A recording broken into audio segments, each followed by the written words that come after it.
ഇംഗ്ലണ്ടിനെതിരായ അവസാന 2020-ൽ സഞ്ജു സാംസൺ ടീമിൽ.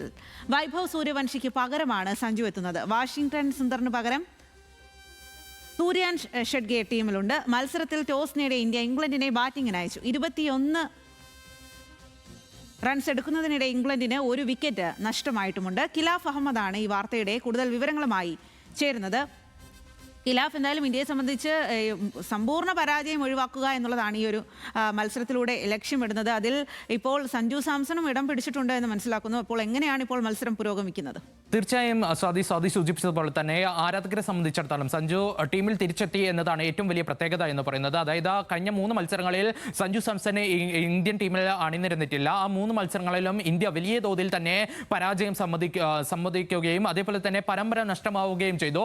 ഇതിന് പിന്നാലെ വലിയ രീതിയിലുള്ള ചർച്ചകൾ അല്ലെങ്കിൽ വിമർശനം ഇന്ത്യൻ ടീമിനെ മാനേജ്മെന്റിനെ സംബന്ധിച്ചിടത്തോളം ഉയർന്നിരുന്നു. അത് മുൻ താരങ്ങളും അതേപോലെ തന്നെ കമന്റേറ്റർ അടക്കമുള്ള താരങ്ങളാണ് സഞ്ജുവിനെ പിന്തുണച്ചുകൊണ്ട് രംഗത്തെത്തിയത്. അതിൽ ഹർഷ ബോഗ്ലെ, അതേപോലെ തന്നെ അശ്വിൻ, അതേപോലെ തന്നെ ശ്രീശാന്ത് അടക്കമുള്ള മുൻ താരങ്ങൾ അടക്കം എത്തിയിരുന്നു. ഒപ്പം സഞ്ജയ് മഞ്ജരേക്കർ അടക്കമുള്ള താരങ്ങൾ പറഞ്ഞിരുന്നു. അതായത് 2020 ലോകകപ്പിലെ ഏറ്റവും വലിയ താരമായി കൂടി സഞ്ജുവിന് കൃത്യമായ രീതിയിലുള്ള അവസരങ്ങൾ ലഭിച്ചില്ല എന്നതാണ് ഇവരെല്ലാവരും ചൂണ്ടിക്കാട്ടിയത്. അതായത് ആദ്യ 3 മത്സരങ്ങളിൽ താരത്തിന് വലിയ രീതിയിൽ റൺസ് കണ്ടെത്താൻ അയർലൻഡ് പരമ്പരയ്ക്കും അതേപോലെ തന്നെ ഇംഗ്ലണ്ടിലെ ആദ്യ മത്സരത്തിലും വലിയ രീതിയിലുള്ള റൺസ് കണ്ടെത്താൻ സാധിച്ചിരുന്നില്ല. ഇതിന് പിന്നാലെ തന്നെയായിരുന്നു സഞ്ജുവിനെ പിന്നീടുള്ള 3 മത്സരങ്ങളിൽ കളിപ്പിക്കാതെ വൈഭവ് സൂര്യവംശിക്ക് അവസരം നൽകിയത്. ഇതിന് പിന്നാലെ വൈഭവ് സൂര്യവംശിയും നിറമങ്ങിയ പ്രകടനം കാഴ്ചവെച്ചതോടെയാണ് വലിയൊരു ക്യാമ്പയിൻ തന്നെ അല്ലെങ്കിൽ വിമർശനം തന്നെ ഇന്ത്യൻ മാനേജ്മെന്റിനെ സംബന്ധിച്ചിടത്തോളം ഉയർന്നു വന്നത്. ഇതോടെയാണ് ടീമിൽ വലിയൊരു മാറ്റം അല്ലെങ്കിൽ ഒരു വലിയൊരു ഇമ്പാക്ട് തന്നെ ആവശ്യമാണെന്ന് അറിയിച്ചുകൊണ്ട് ഇന്നത്തെ ഒരു മത്സരത്തിൽ സഞ്ജു സാംസണിനെ ടീമിലേക്ക് തിരിച്ചെത്തിയത്.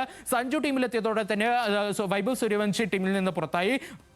താരം കഴിഞ്ഞ 3 മത്സരത്തിൽ നിന്ന് ആകെ എടുത്തത് 42 റൺസാണ്. അതിൽ ഏറ്റവും ഉയർന്ന സ്കോർ എന്ന് പറയുന്നത് വ്യക്തിഗത സ്കോർ എന്ന് പറയുന്നത് 15 റൺസ് മാത്രമാണ്. അതായത് 20 റൺസിൽ പോലും കടക്കാൻ താരത്തിന് സാധിച്ചിരുന്നില്ല. ഇതിന് പിന്നാലെ തന്നെയാണ് വലിയൊരു നിറമങ്ങിയ പ്രകടനം തന്നെ ഈ ഒരു 3 മത്സരങ്ങളിൽ വലിയൊരു പ്രകടനം കാഴ്ചവെക്കാത്തതോടെ വൈഭവ് സൂര്യവംശി പുറത്തേക്ക് പോകുന്നത്. ഒപ്പം തന്നെ സഞ്ജു സാംസൺ ടീമിലേക്ക് പുറത്തെത്തിയതോടെ വലിയൊരു ഇമ്പാക്ട് ഉണ്ടാകുന്നു എന്ന രീതിയിൽ തന്നെയാണ് ശ്രേയസ് അയ്യർ ഇന്ന് പ്രതികരിച്ചത്. മറ്റൊരു മാറ്റം എന്ന് പറയുന്നത് വാഷിംഗ്ടൺ സുന്ദറിനെ പകരം സൂര്യൻ ഷെഡ്ഗിയും ടീമിലെത്തിയിട്ടുണ്ട്. എന്തായാലും മികച്ച ഒരു തുടക്കം തന്നെയാണ് ഇന്ത്യയെ സംബന്ധിച്ചിടത്തോളം ലഭിച്ചിട്ടുള്ളത്.